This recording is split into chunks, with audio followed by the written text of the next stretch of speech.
Yes. RTMM. Yes. RTMM. Yes. SPSI. Oke. Kenaikan cukai rokok. Tolak, tolak, tolak. Silakan Pak. Assalamualaikum warahmatullahi wabarakatuh. Waalaikumsalam warahmatullahi wabarakatuh. Baik, selamat siang, salam sejahtera untuk kita semua. Pertama-tama izinkan saya atas nama Ketua Umum Pimpinan Pusat Federasi Serikat Pekerja Rokok, Tembakau, Makanan, Minuman, Serikat Pekerja seluruh Indonesia ingin memperkenalkan dulu tim yang hari ini mendampingi saya dalam rangka pernyataan sikap kami menolak rencana pemerintah menaikkan cukai rokok tahun 2022 serta adanya rencana revisi PP 109/2012. Di sebelah kanan saya, Pak Yus Ruslan, Sarjana Hukum, adalah Sekretaris Umum Pimpinan Pusat.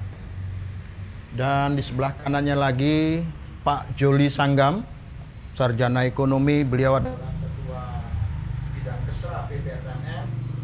Dan di samping kiri saya, Bang Ujang, Sarjana Teknik, beliau adalah Ketua Bidang Diklat PPRTMM. Dan di sebelah belakang kami yang paling ujung, yaitu Bang John, lebih dikenal populernya namanya adalah Bang Henry. Bang Henry ini Sekretaris Bidang Hukum Pimpinan Pusat.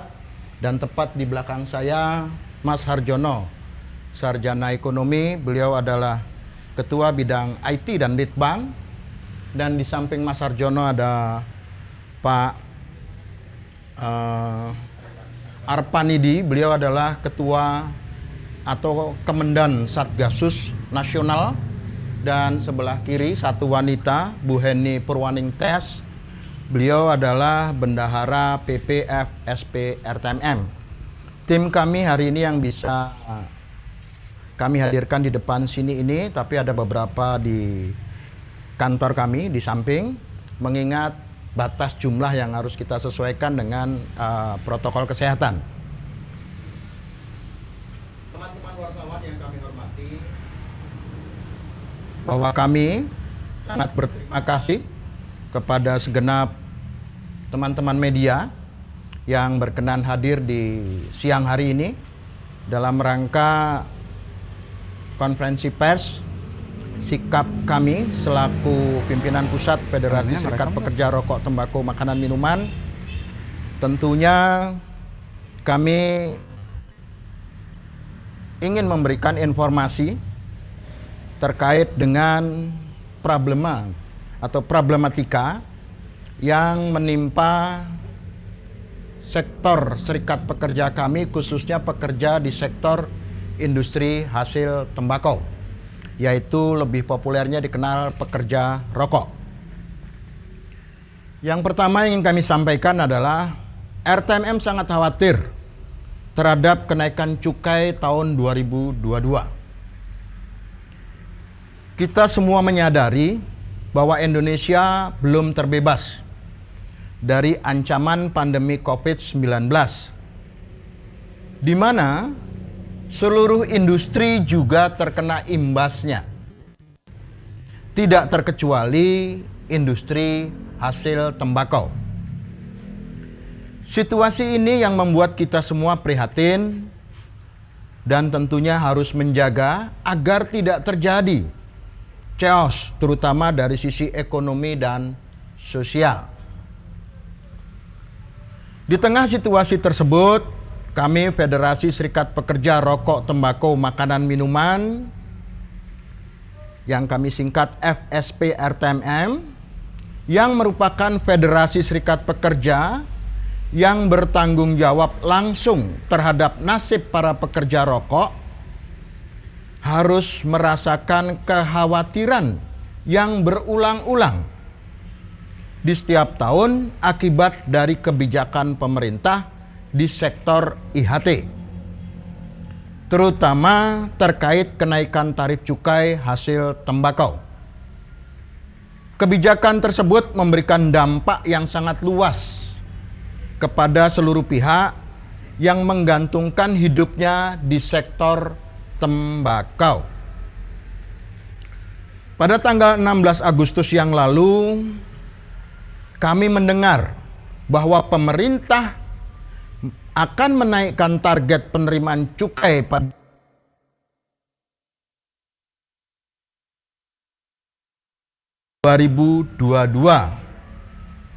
sebesar 11,9% dengan nominal angka menjadi 203,92 triliun.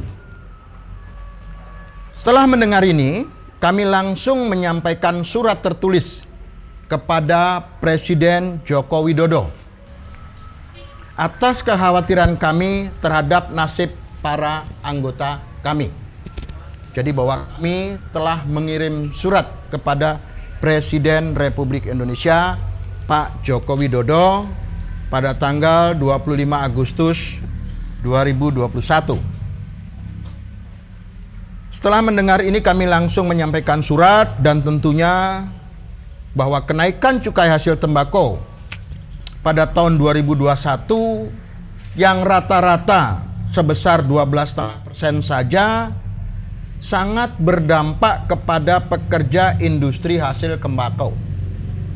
Jadi kenaikan cukai 2021 yang rata-rata 12,5% saja itu sudah sangat berdampak kepada pekerja di industri hasil tembakau. Hasil pantauan secara umum di lapangan akibat kebijakan kenaikan tahun 2021, kenaikan cukai hasil tembakau yang sangat tinggi semakin menciptakan ketidakpastian di tengah situasi dan kondisi pandemi saat ini. Hal ini telah mengakibatkan adanya penurunan produksi yang amat tinggi, terutama di golongan tertentu. Karena anggota kami pekerja di sektor IHT ini memang ada di beberapa kelas golongan. Jadi telah mengalami penurunan produksi yang amat tinggi, terutama di golongan tertentu. Di sisi lain tentunya kami mengapresiasi pemerintah telah memberikan nafas untuk SKT atau sigaret kretek tangan dengan tidak menaikkan tarif cukainya pada tahun 2021. Hal ini tentunya perlu dipertahankan mengingat sudah hampir sekitar 10 tahun SKT yang padat karya ini terus merosot tajam. Sehingga ingat ya, kami bisa nafas di 2021 di SKT, tapi sekitar 10 tahun SKT itu mengalami penurunan kemerosotan yang sangat tajam.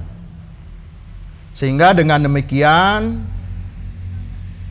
tentunya kami sangat berharap saat ini dan ke depan pekerja SKT dapat terlindungi dan mendapatkan kepastian terus dapat bekerja dengan aman dan pasti.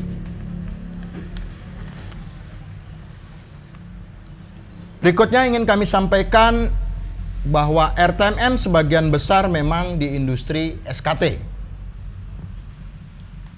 SKT adalah khas Indonesia, masuk dalam industri padat karya yang menyerap jumlah tenaga kerja besar serta pendidikan terbatas. Anggota RTMM sebagian besar memang bekerja di SKT. Adapun total anggota RTMM pada saat ini sebanyak 243.324 orang pekerja. Dari total tersebut, yang bekerja di industri hasil tembakau sebanyak 153.144 orang pekerja.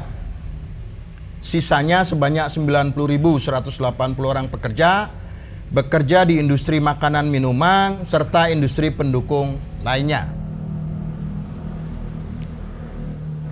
Bahwa setiap tahun anggota kami yang bekerja di sektor SKT terus mengalami penurunan kesejahteraan sampai kepada kehilangan pekerjaan yang diakibatkan oleh dampak dari regulasi yang ditetapkan oleh pemerintah, khususnya terkait kebijakan cukai tahunan. Belum lagi aturan di masa pandemik PPKM darurat protokol kesehatan yang ketat baik di tempat kerja maupun di lingkungan tempat tinggal. Hal ini memberikan tekanan tambahan terhadap para pekerja anggota kami. Anggota kami yang sebagian besar di sektor SKT terpaksa mengalami kerja shift karena jumlahnya yang besar dan sebagian ada yang dirumahkan. Situasi ini tentunya berdampak kepada penghasilan yang terus berkurang. Satu sisi pengeluaran untuk kesehatan bertambah.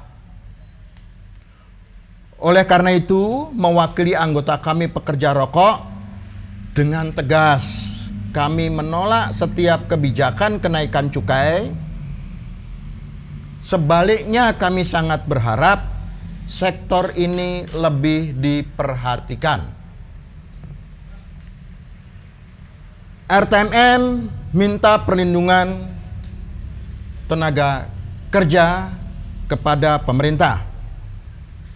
Kami menyadari bahwa produk hasil tembakau sesuai dengan peraturan perundangan yang berlaku perlu diatur peredaran dan konsumsinya.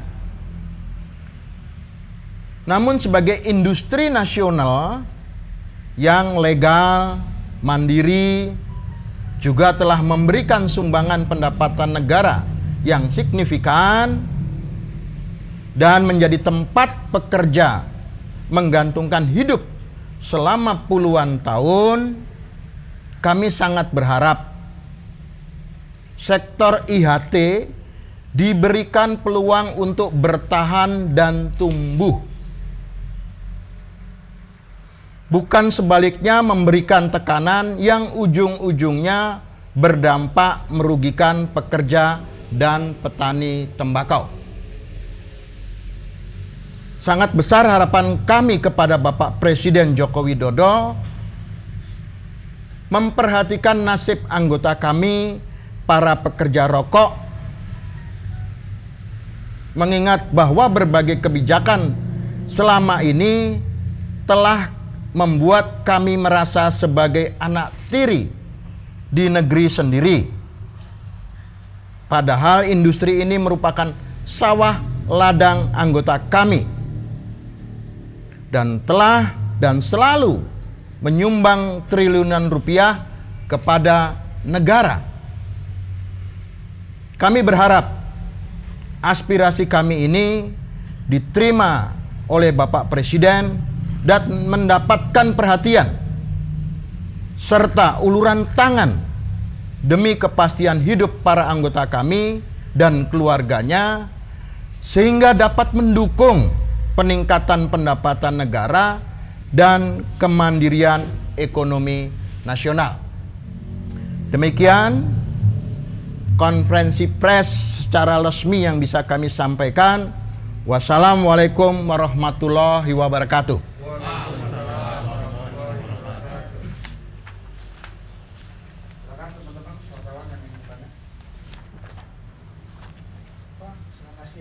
Siang. Saya ingin Pak, jadi tadi disampaikan bahwa ada beberapa atau banyak tenaga kerja yang dirumahkan selama pandemi. Mungkin bisa disebutkan secara konkret, kira-kira banyak itu jumlahnya berapa? Ya. Lalu apa yang bakal terjadi apabila kenaikan cukai itu terjadi terhadap kira-kira potensi dirumahkannya, apakah jumlahnya sama seperti tahun ini atau mungkin lebih, atau kira-kira seperti apa? Terima kasih. Baik. Memang jumlah yang dirumahkan itu kurang lebih sekitar dari total anggota kami yang dapat kami pantau baru sekitar 30-40%. Itu ada di wilayah Jawa Timur dan Jawa Tengah. Dan memang pada industri-industri tertentu, karena ini memang ada beberapa golongan. Nah, itu akibat daripada satu, ketentuan ketatnya protokol kesehatan yang memang juga berdampak terhadap pengaturan kerja. Sebagian memang ada yang kena shift. Nah, bagaimana ke depan? Karena ini kebetulan kita bicara salah satunya SKT, saya sudah katakan tadi, kemarin tidak naik atau 0%, itu baru kami katakan bisa bernapas karena kurang lebih sekitar 10 tahun, itu mengalami penurunan drastis.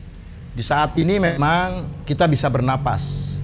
Itu kami berharap SKT ini dipertahankan.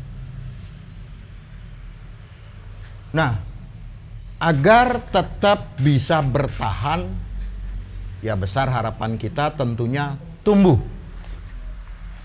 Nah, dampak lain tentunya memang ada di sektor yang lain. Karena memang berakibat penurunan produksinya cukup tinggi. Di sektor tentunya sigaret, kretek, mesin. Walaupun ini memang pemerataannya beda-beda. Kenapa? Ya karena memang ada beberapa golongan yang berbeda. Walaupun di SKM. Nah, melihat perkembangan 10 tahun tadi, yang sebetulnya cenderung menurun, dan sekarang untuk SKT baru bisa bernapas, hendaknya dipertahankan. Nah, untuk SKM-nya, ya harusnya juga tidak menaikkan begitu tinggi. Mengingat di situasi pandemi saat ini yang sedang sulit. Dan kenaikan 12,5% tadi sudah mengakibatkan penurunan produksi yang sangat tinggi. Dan itu berdampak kepada penurunan kesejahteraan maupun dirumahkannya sebagian pekerja. Ya kalau hal ini tidak mampu dikendalikan oleh pemerintah, ya tidak tertutup sekali lagi, kembali lagi selain penurunan, ujung-ujungnya ya efisiensi, pengurangan tenaga kerja. Berapa jumlahnya? Memang kalau dari pengalaman yang ada, rata-rata penurunan itu kurang lebih sekitar 3.000 sampai 6.000 orang per tahun.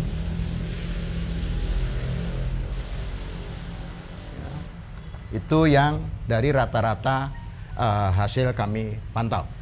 Demikian, Mas. Kalau penurunan produksinya berapa banyak per tahun? Secara detail itu pasti industri yang tahu, tapi pantauan kami secara umum penurunan produksi sekitar kurang lebih 6 sampai 8% yang kami tahu.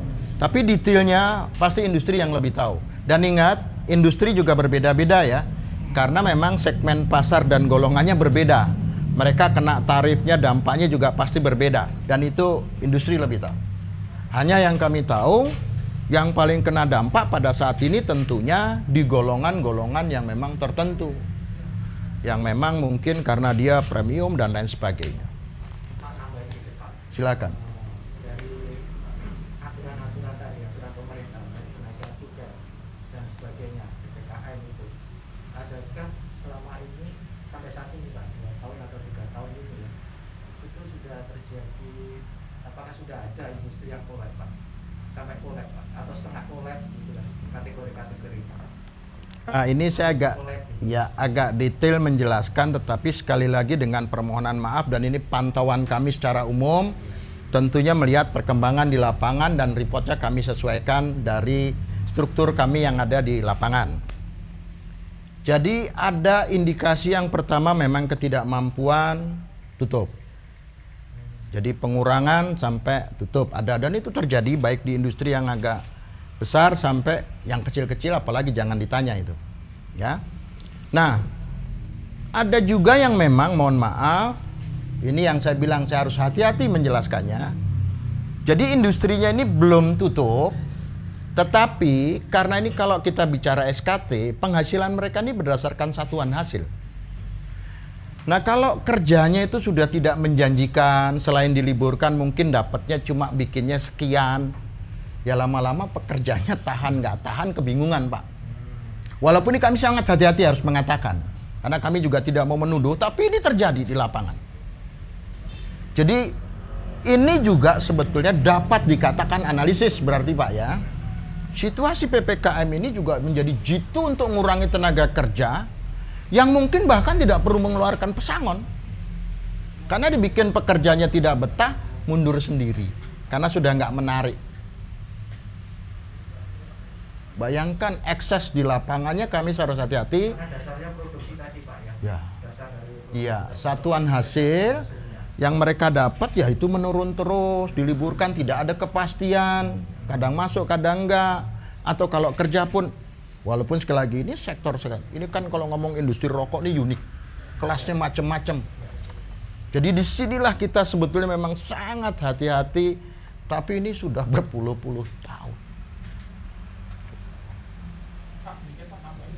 Bukannya dari pemerintah ada dana DBHJT Pak, yang untuk dikembalikan ke petani dan industri untuk Baik. vitaminnya petani dan industri Pak. Baik, kami sendiri menyurati dan menyuarakan kepada Presiden, DPR RI, Menteri terkait. Jadi bahwa dalam situasi ini kesulitan baik pekerjanya maupun industrinya, karena ini ngelola padat karya kan di era seperti ini sebetulnya juga memerlukan operasional yang nggak mudah itu.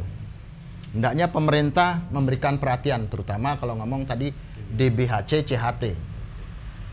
Jujur, PMK 206 sebetulnya sudah jelas mensiratkan adanya peruntukan baik untuk BLT maupun pengembangan SDM diklat dan sejenisnya itu untuk pekerja rokok, bahkan disebutkan detail seperti itu.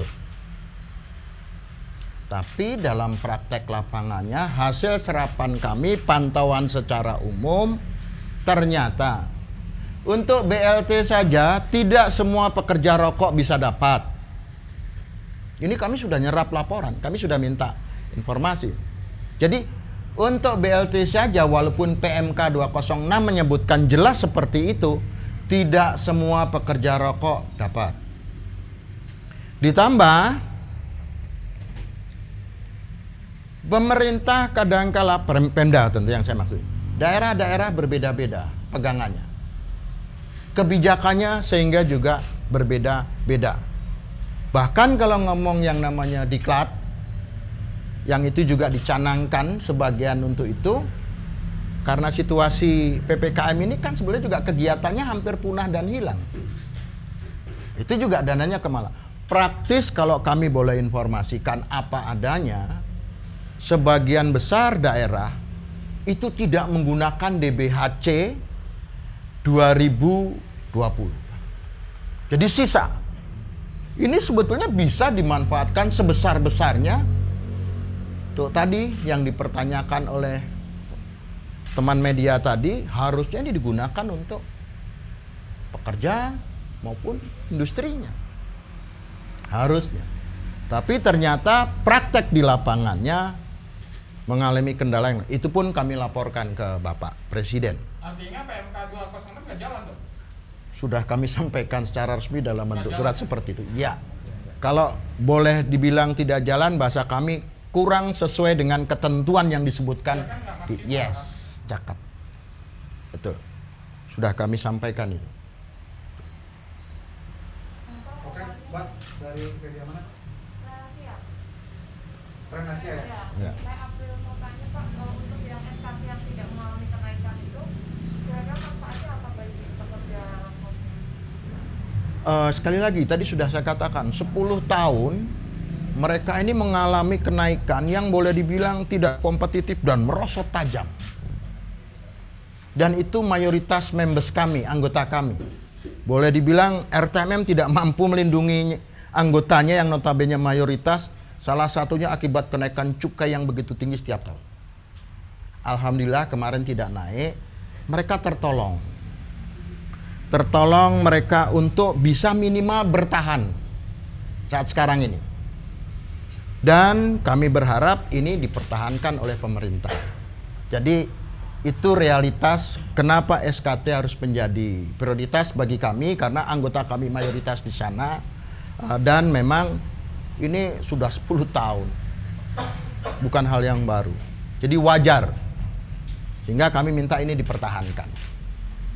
Gitu. Pak, terakhir Pak, kalau Siap. 2002 tahun depan gimana Pak harapan ATX sendiri Pak dengan banyaknya dampak buruk dengan tren tahun lalu, tahun ini? Baik, jadi yang pertama adalah prioritas kami selalu katakan.